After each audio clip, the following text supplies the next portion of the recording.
Sir मी नीटची exam दिली आहे आता आणि माझी कॅटेगरी ओपन आहे, तर मला कोणते कोणते डॉक्युमेंट सबमिट करायला लागतील?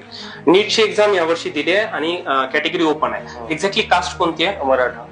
मराठा कास्ट आहे. तर एक्झॅक्टली मराठा कास्ट जर असेल तर महाराष्ट्रामध्ये सर्व विद्यार्थ्यांना सांगू इच्छितो की त्या विद्यार्थ्यासाठी वेगळं प्रवर्गीकरण करण्यात आलेलं आहे, ते म्हणजे SEBC, socially and economically backward class.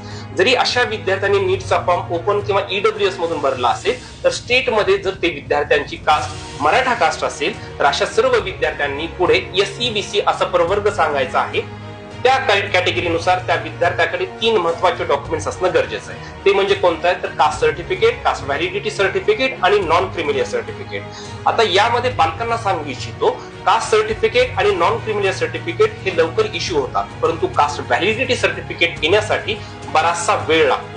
त्याच्यामुळे लवकरात लवकर या डॉक्युमेंट्स सर्व विद्यार्थ्यांनी पालकांनी जमा करावे लागणार आहेत, जेणेकरून पुढच्या काउन्सिलिंगला तुमच्याकडे हे डॉक्युमेंट्स असणं गरजेचं आहे. कोणत्याही विद्यार्थ्यांनी ऍडमिशन प्रोसेस वेळी जर त्या विद्यार्थ्याची कास्ट मराठा असेल तर ओपन अजिबात सांगायचं नाही, हे सर्वांनी लक्ष घ्या. आणि की त्या विद्यार्थ्यांना माहिती नाहीये की मला हे डॉक्युमेंट्स लागतात आणि या डॉक्युमेंटसाठी वेळ लागतो. मित्रांनो, अधिक माहितीसाठी सर्व डॉक्युमेंटसाठी वायब्रंटचं कट ऑफचं पुस्तक आहे, याच्यामध्ये सर्व डॉक्युमेंट्स दिलेले आहेत, सर्व रँक्स दिलेले आहेत, कोणतं कॉलेज मिळतं हे सर्व दिलेले आहे.